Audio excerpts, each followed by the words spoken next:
श्री स्वामी समर्थ. तर मंडळी, काही लोक म्हणतात मी स्वामींची पूजा करतो, मी स्वामींचे जप करते, मी स्वामींचे पारायण केलं, पण मला स्वामी माझ्यासोबत नाही असंच जाणवतं. तर मी एक सांगू का, एक उदाहरण घेऊन सांगते आणि सत्य घटनेवरती आधारित आहे. कथा वगैरे काही नाही. एक माणूस होता, तो खूप लोकांसाठी करायचा, पण त्याच्यात अहंकार होता.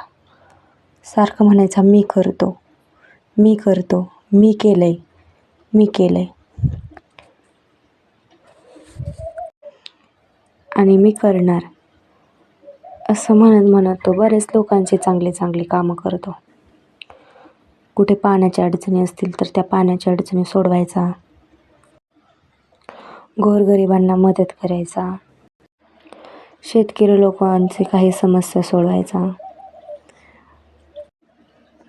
पण तो देवाला म्हणायचा नाही. तो म्हणायचा देव बिव असं काही नसतं, त्या सगळ्या अंधश्रद्धा आहेत. आपले आई वडीलच हेच खरे आपले देव आहेत. तो त्या अर्थाने बरोबरच म्हणायचा, पण त्याने कधीच देवावरती श्रद्धा ठेवली नाही. त्याने लोकांच्या मनात खूप छान स्थान निर्माण केलं स्वतःचं. पण एके दिवशी त्याचा असा अपघात झाला, तो अपघातात पूर्णपणे जागीच संपून गेला होता. लोकांना त्याची बॉडीसुद्धा सापडली नाही, एवढा भीषण अपघात घडला. त्याची बायको, मुले सगळी पोरकी झाली आणि ज्यांच्या मनात त्यांनी जागा निर्माण केली होती त्या लोकांनाही खूप वाईट वाटले, खूप हळहळले, खूप तळतळाट झाला त्यांचा.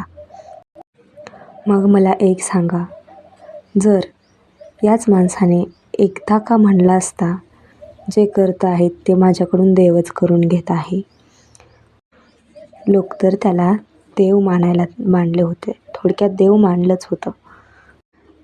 त्याने म्हणलं असतं एका वेळेला, जे मी काम करतो ते माझ्याकडून देवच करून घेतो. जो मी आता आहे मी त्या परमेश्वरामुळेच आहे. कदाचित देवालाही सहानुभूती वाटली असती. वेळ कोणाचीही चुकत नाही, पण ज्याच्यासोबत दैवी शक्ती असते त्याची वेळ कशीही टळूनच जाते, नाही का? म्हणजेच त्याच्यासोबत जो एक माणूस होता, मी म्हणत नाही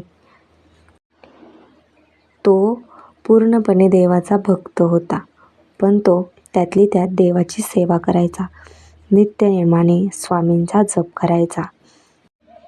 तो त्या अपघातातून वाचल्यानंतरही म्हणाला, मला वाचवलं माझ्या स्वामींनीच.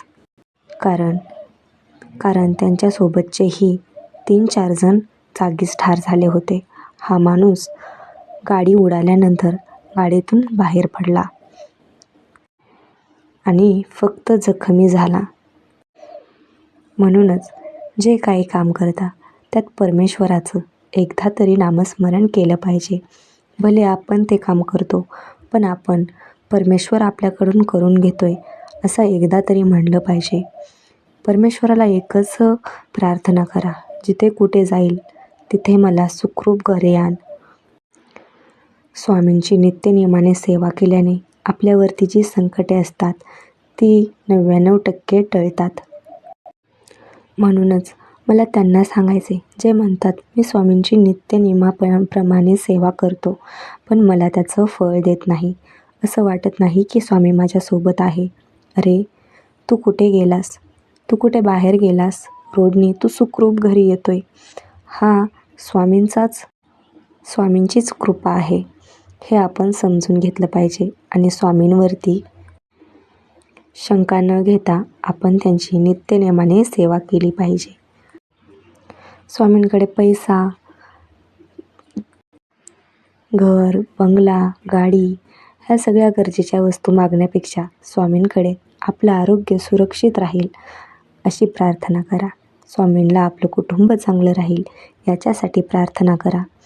जर आपले सगळे लोक सुखरूप राहिले, आपली माणसं सुखरूप राहिली, याच्यापेक्षा मोठी स्वामी कृपा काहीच नाही. तुम्हाला काय वाटतंय मला नक्की कमेंट करून सांगा. आणि श्री स्वामी समर्थ हा जप तुम्ही कायम तुमच्या मुखी ठेवा. जरी तुम्हाला सकाळची वेळ भेटली नाही तरी दिवसभरातून स्वामी समर्थांचं नामस्मरण तुम्ही करत राहा. आणि कमेंटमध्येही श्री स्वामी समर्थ लिहा.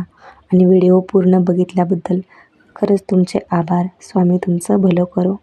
श्री स्वामी समर्थ.